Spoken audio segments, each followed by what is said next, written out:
প্রচণ্ড এই গরম, আর এই গরমে এখন ভালো লাগে খেতে হচ্ছে দইয়ের রায়তা। তাই আজকে আমি বানিয়ে নেব একটা সিম্পল পদ্ধতিতে দইয়ের রায়তা। দইয়ের সাথে আমার যা যা লাগছে সেটাও আপনাকে বলে দেব। প্রথমে তো আমার লাগছে হচ্ছে দই, তার সাথে লাগছে কিছু সবজি, যেরকম আমি এখানে নিয়েছি হচ্ছে শশাটা খুবই রিফ্রেশিং এই সামারে। আমি নিয়ে নেব টমেটো, পেঁয়াজ, ধনেপাতা,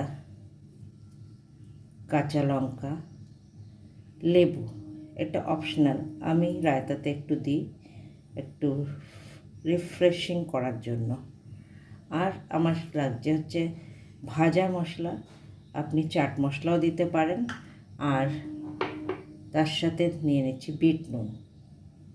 তো দেখে নিন কী করে আমি এটা বানাচ্ছি। রায়তার জন্য যে মশলাটি আমি তৈরি করব সেটাতে আমি নিচ্ছি ধনে, জিরের মধ্যে সামান্য, বেশি না, খুব সামান্য একটু কালো সর্ষে, আর নিচ্ছি হচ্ছে জোয়ান আর একটি শুকনো লঙ্কা। এই সব ভেজে নেব আমি শুকনো খোলায়, আর আমি গুঁড়ো করে নেব। এইটি আমার যাবে আমার রায়তায়। রায়তার জন্য যে যাবতীয় আমার জিনিস লাগবে সেটা কাটা হয়ে গেছে। যেরকম আমি কেটে নিয়েছি শসা চৌকো করে। টমেটোটা কাটবেন বীজ বাদ দিয়ে, যেরকম আমি এই মাঝখানের যে বীজের পার্টটা সেটা আমি আলাদা করে রেখে দিয়েছি। এটা কোনো তরকারিতে আমি ইউজ করে নেব। এইটা থাকলে কিন্তু রায়তা আপনার জলে হয়ে যাবে, এটা অ্যাভয়েড করবেন। পেঁয়াজ কুচিয়ে নিয়েছি চৌকো করে, কাঁচা লঙ্কা দিয়ে কুচিয়ে নিয়েছি, আর ধনেপাতা কুচিয়ে নিয়েছি, লেবু দুভাগ করে রেখে দিয়েছি। এবার আমি স্টার্ট করব। দইটা দিয়ে আমি দই নিয়ে নিচ্ছি 1 টেবিল স্পুন, 2 টেবিল স্পুন। এবার আমি এর মধ্যে পরিষ্কার জল দেব। আমি দিয়ে নিচ্ছি জল।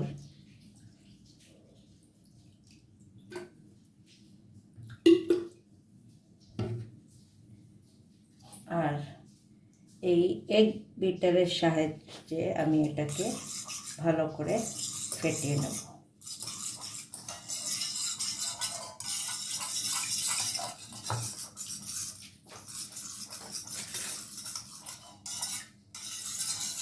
দেখবেন যেন কোনো লাম্পস না থাকে। এই সময় আমি অ্যাড করে নেব হচ্ছে আপনার বিট নুন। কেউ যদি একটু মিষ্টি পছন্দ করেন তো মিষ্টি দিতে পারেন, আমি অবশ্য দেব না, আমি একটু টকটকই রাখবো জিনিসটাকে।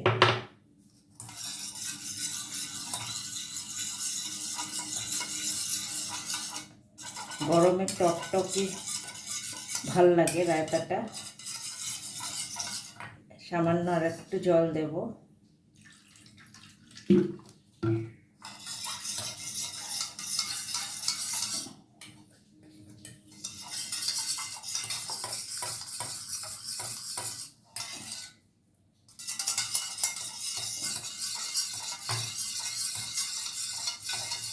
এরপরে আমি এর মধ্যে দিয়ে নেব একটু লেবুর রস।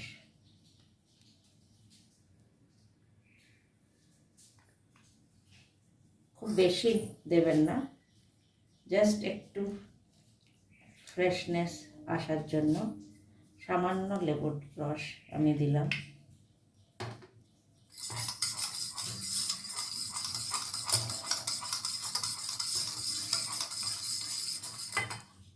এবার একে একে আমি দিয়ে দিচ্ছি আমার কেটে রাখা শসা, টমেটো, কাঁচা লঙ্কা, পেঁয়াজ, ধনে পাতাটা আমি লাস্টে দেব। আগে আমি মিক্স করে নেব।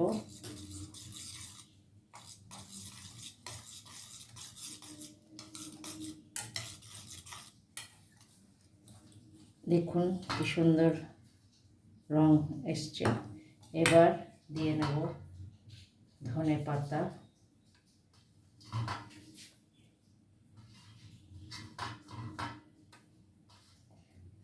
এটাও ভালো করে মিক্স করে নেব।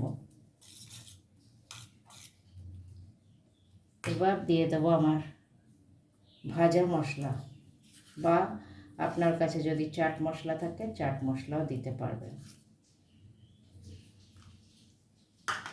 এই তৈরি হয়ে গেল আমার গরমে সুস্বাদু রায়তা, যেটা আপনি এখন ফ্রিজে রেখে যখন আপনি খাবেন তখনই এটা বার করে ঠান্ডা ঠান্ডা খাবেন। তো ফ্রেন্ডস, রায়তা আমার তৈরি হয়ে গেছে।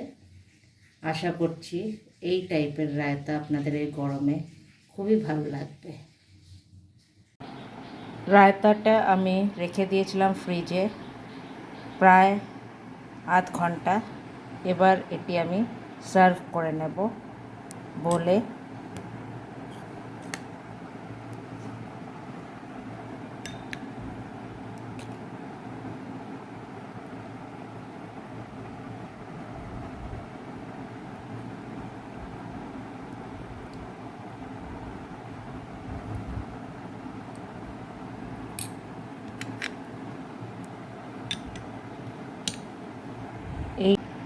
এই রায়তা রেগুলার বেসিসে যদি আপনি এই গরমে খেতে পারেন, আপনার শরীর তো ঠান্ডা থাকবে। আর দই এখন প্রচণ্ড হজম করার শক্তি রাখে, তাই নিউট্রিশিয়াস হেলদি এই রেসিপিটা রেগুলার খাওয়ার চেষ্টা করবেন এই প্রচণ্ড গরমে। So by friends for now and stay tuned.